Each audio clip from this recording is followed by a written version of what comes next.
មានលំហាត់គណិតវិទ្យាគួរចាប់អារម្មណ៍មួយថ្នាក់ទី8ឬក៏9អាចធ្វើចេញដោយសារតែនៅក្នុងអានេះជាវិញ្ញាសារបស់ Shoken test ជាវិញ្ញាសាធ្វើតេស្តគណិតវិទ្យាបែបជប៉ុននោះ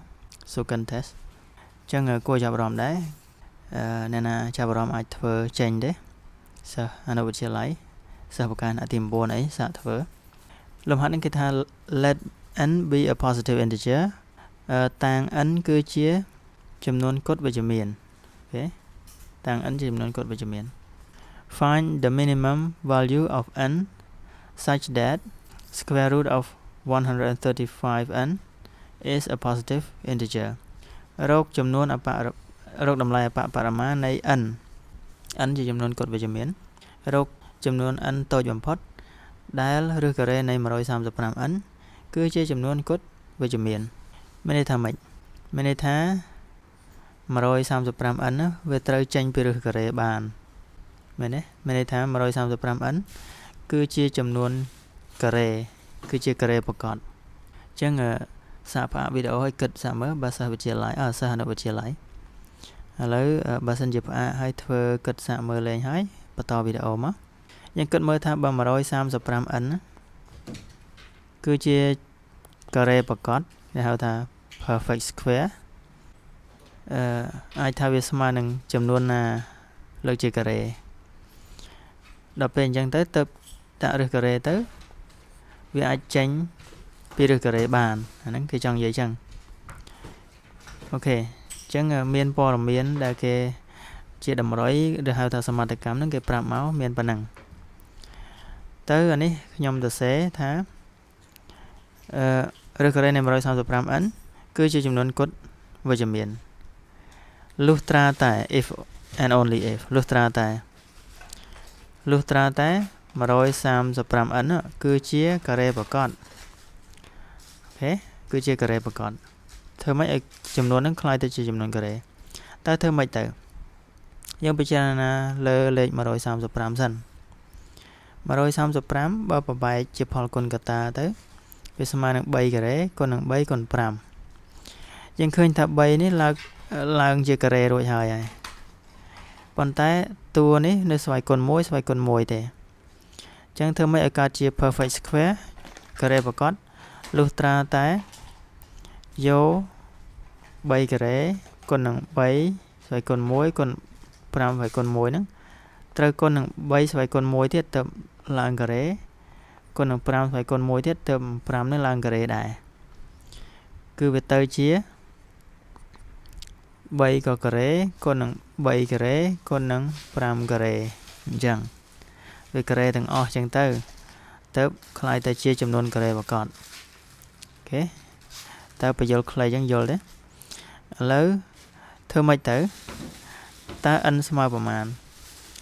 ដើម្បីឲ្យ 135n នេះគឺជាការ៉េប្រកបលុះត្រាតែអក្សរ n ហ្នឹងវាគុណជាមួយនឹង135ទៅកើតការ៉េទាំងអស់គ្រប់តួហ្នឹងអញ្ចឹងបើប្របែកជាផលគុណកតាបឋមទៅឃើញប៉ុណ្ណេះ3ការ៉េគុណ3គុណ5អញ្ចឹងដើម្បីឲ្យឡើងការ៉េទាំងអស់គឺថែម3ថែម5ទៅមានន័យថា n គឺស្មើ15ហើយបាន15ពីព្រោះ15វាមកពី3គុណនឹង5មើលតន់នេះកន្លែងនេះសូមបញ្ជាក់សារថ្មីគឺអាយ៉ា135ហ្នឹងគឺស្មើនឹង3គុណនឹង3គុណនឹង3គុណនឹង5និយាយចឹងប៉ុន្តែអា3គុណ3នេះវា3ការ៉េរួចហើយតែអា3នេះនៅឯកោតែឯងវាអត់តន់កើតការ៉េទេវានៅស្វ័យគុណ1តែលេខ1យើងអត់ទៅសេទេហើយ5នេះក៏នៅឯកោតែឯងដែរគឺ5ស្វ័យគុណ1អញ្ចឹងអា1នេះធ្វើមកទៅជា2គឺលុះត្រាតែយក135នេះយក135ទៅគុណប្រមាណឲ្យកើតជាចំនួនការ៉េគឺលុះត្រាតែ135ហ្នឹងដែលស្មើនឹង3ការ៉េគុណនឹង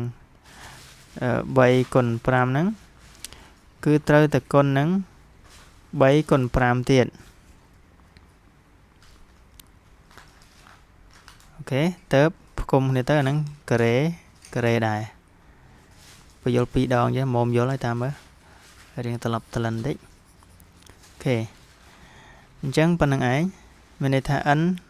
គឺស្មើនឹង3គុណ 5ស្មើ3គុណ 5ទៅគ្រប់លក្ខណៈឲ្យ 135n ហ្នឹងកើតជាចំនួនការ៉េ3គុណ 5 មានន័យថាម៉េច3គុណ 5 មានន័យថា 15គឺចប់ប៉ុណ្្នឹងឯងអូខេបើផ្ទៀងផ្ទាត់មើលទៅបើសិនជា n ស្មើ15 135គុណ 15ស្មើនឹង 2025វាស្មើនឹង45ការ៉េឬការ៉េនៃ135គុណ 5វាស្មើនឹងឬការ៉េនៃ45វាស្មើនឹង45ដូច្នេះវាផ្ទៀងផ្ទាត់ពិតប្រកបជាមួយនឹងប្រធានយើងព្រោះប្រធានយើងគឺថាឬការ៉េនៃ 135n គឺជាចំនួនគុតវិជ្ជមានវាអត់ជាប់ឬការ៉េទេវាចំនួនគុតហើយវាវិជ្ជមានផងអូខេអញ្ចឹងប៉ុណ្ណឹងមានលំហាត់គួរចាប់អារម្មណ៍មួយទៀតតែយើងបញ្ចប់ប៉ុណ្ណេះសិន